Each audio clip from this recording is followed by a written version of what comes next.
اهلا بيكم وكل سنه وانتم طيبين. رمضان دايما حلو بلمتنا ووصفاتنا. معاكم عبد الحكيم ومعاكم علي محجوب. كل سنه وانتم طيبين. مع اول ايام رمضان عايز اقول لكم ان الحلو معانا لا يعلى عليه، والحلو مع دريم اوفر واسهل واسرع.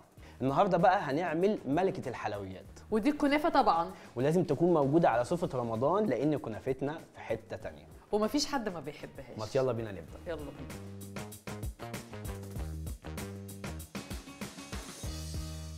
النهارده هعمل معاكم 3 صواني كنافه مختلفين. اول واحده بالكاسترد والبلح، وللشربات بتاعها هستخدم فانيليا من دريم، واخر واحده هزينها بالكريم شانتيه من دريم. كده مش فاضل غير اجيب المكونات اللي باقيه عندي في التلاجة وهنيجي نبدا الوصفه.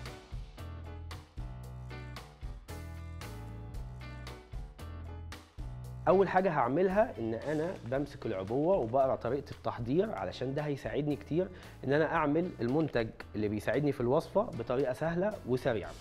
دي انا حاططها بقالي ساعه تقريبا في التلاجة، فهي بقت ساقعه كده. هيبان عليها قوي يعني. بصي، يعني ده هيساعدنا يخلينا الكريم شانتيه يضرب معانا ويبقى كريمي في اسرع وقت.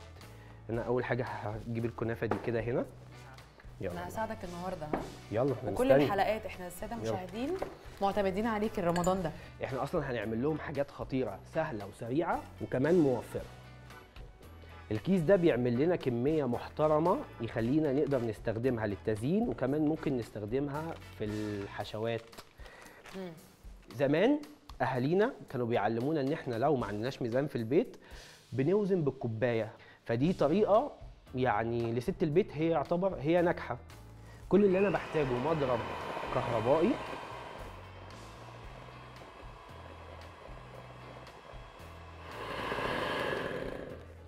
بس كده خلصنا. في 4 دقايق بقى عندنا كريم شانتيه خطير. هحطه في كيس حلواني واحطه في التلاجة لحد ما نيجي نزين. ده بقى كريمي جدا. ايه رايك؟ كيس الحلواني بقى لما بنيجي نفتحه بيبقى الماسكه بتاعتنا كده كشاف، يعني كده نفتح ايدينا كده اهو. بعد كده بنجيب البوله دي ونحط كده عشان ما نبهدلش ايدينا ولا نبهدل الكيس. شايفه؟ من مميزات الكريم شانتيه ده ان هو تقدري تزيني بيه حاجات وما بيسيحش معاكي بسهوله.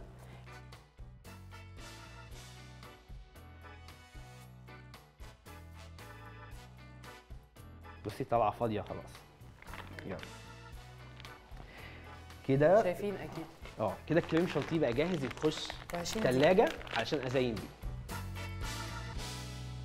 بعد ما حطينا الكريم شانتيه في الثلاجه كده جاهزين نعمل الشربات علشان يلحق يبرد. شغل النار. اول حاجه هستخدمها سكر، عليهم كوبايتين صغيرين من الميه. طب ممكن تقول لنا كده الجرام يعني تقريبا قد ايه كوبايه؟ تقريبا 3 كوبايات من السكر عليهم كوبايتين صغيرين من الميه. بعد كده بنسيبهم لغايه لما يسخنوا شويه، ما بنقلبش كتير في الشربات. انت مش هتحتاج دول ها؟ مش هحتاجهم. ماشي. خلاص بقى هتساعديني.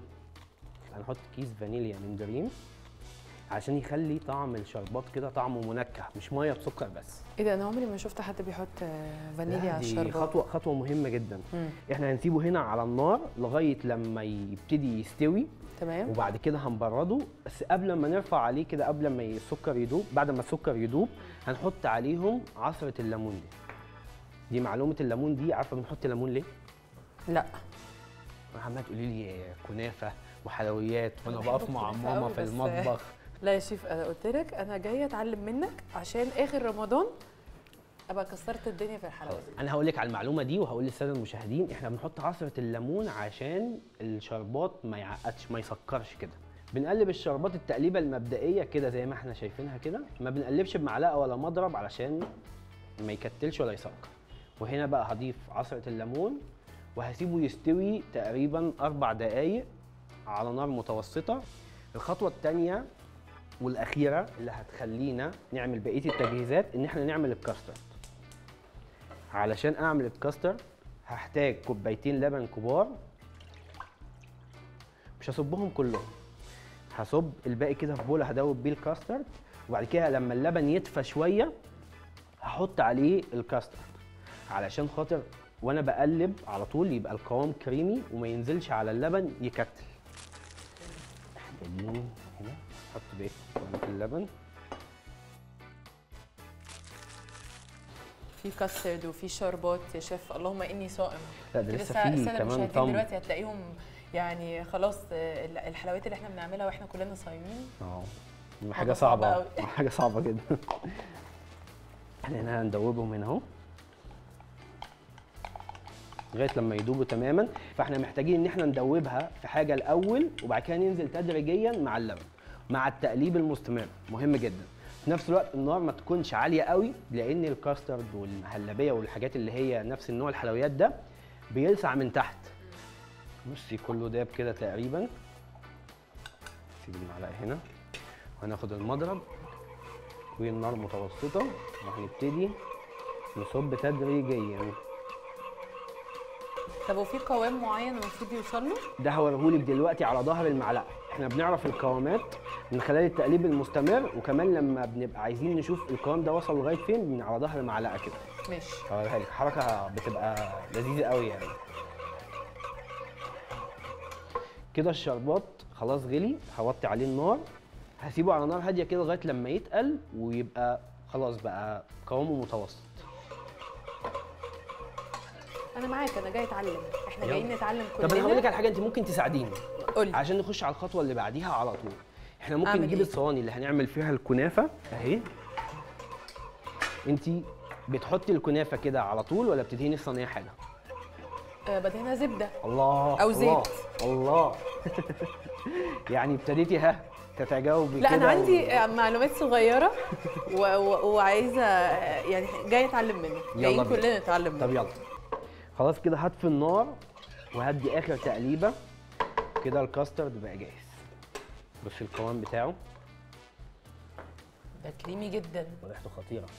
عارفه انت ريحه الفانيليا طالعه كده منه. اللهم اني صائم. بس انا هنا ما حطيتش سكر علشان خاطر الشربات اللي انا هحطه هيخلي الكنافه مسكره.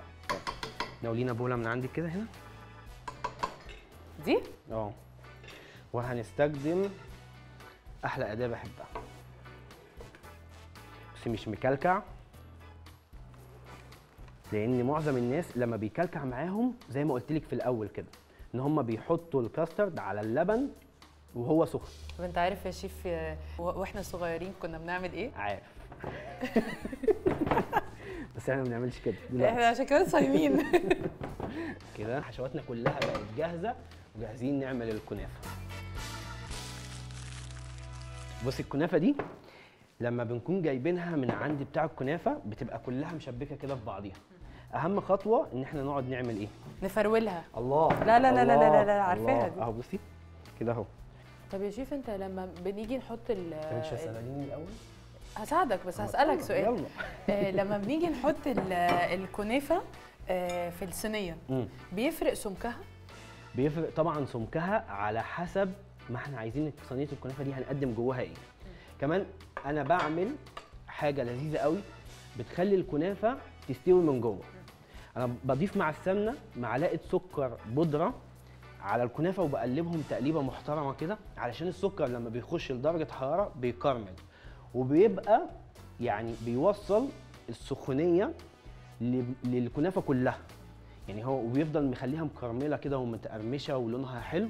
هنحط على الكنافه زبده. انت خبيتي الزبده ولا ايه؟ لا انا حطيتها على جنب بس. شفتي كنت هنسى ازاي؟ لو انا مش فاكر كنت نسيت دلوقتي وتقولي الشيف ما بيعرفش يعمل كنافه. لا يا شيف بس انا يعني مش عارفه الطرق. هنحط الزبده كده ونوزع بالفرشه عشان خاطر تنزل معانا في كل الاتجاهات. وبعد كده هنحط معلقه من السكر البودره. يلا كملي. واقلبها؟ هنقلبها بقى ونقلب علشان نوزع الزبده والسكر البودره بالتساوي يعني في الكنافه كلها. هبتدي اخد الكنافه وبعد كده هوزعها في الصينيه. كتيره قوي. الكنافه عليها شوكولاته مش كفايه، انا هجيبها هنا كده قدامي. حطي الكيس ده طعم غريب لان الحلويات بتلقط طعم اي طعم. احنا كده بنضغط عشان دي الكنافه الساده. بالظبط دي الكنافه الساده. احنا قلنا الكنافه الثانيه هنعملها اهو دلوقتي اللي هي بالكاستر.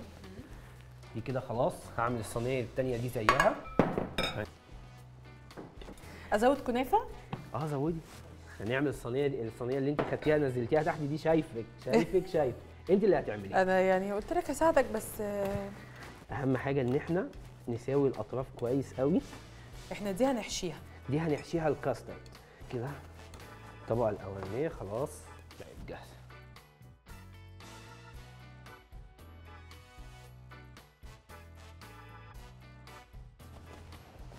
بس انا كده هبتدي احط البلح بقى واوزعه هنا اهو. نعمل صورة من البلح.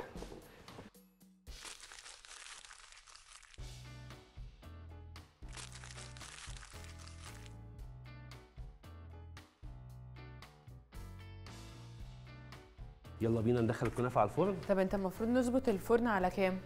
نظبط الفرن على درجة حرارة 180 لمدة نص ساعة. أنا ممكن ما استخدمش النص ساعة كلها. ليه؟ لأن بتبقى على حسب الفرن بتاعك، لأن كل 10 دقايق كده ببص على صينية الكنافة هي احمرت لسه. دي تريك مهمة جدا. اللون خطير والريحة خطيرة. أحلى فقرة بحب أستمتع. استنى أقفل الفرن. يلا مستنيك أهو. تزيين ها؟ الشربات. شربات. الصوت ده بيغريني من جوه. بس الكنافة بتشرب ازاي الشربات؟ علشان الشربات بارد وهي طالعة سخنة مولعة. أول لما تلاقيها كلها لونت من فوق كده كده هي خلاص استوت. حطينا الشربات. هنطلع النسخة السادة التانية نسيبها تبرد وهنبتدي نزينها.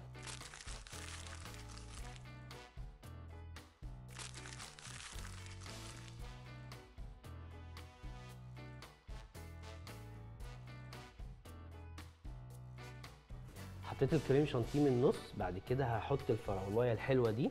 ماشي. بعد كده عندي هنا شويه شوكولاته مزينها من شوكولاته دريم هنا كده قدام. دي شوكولاته دريم بنعمل منها اختراعات كمان. طبعا. نحط شويه مكسرات.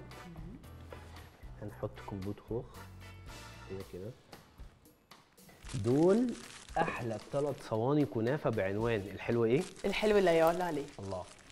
وبكده مشاهدين الحلو ايه نكون خلصنا وصفتنا النهارده. استنونا في وصفه جديده سهله وسريعه، وعنوان حلقتنا الحلو ايه.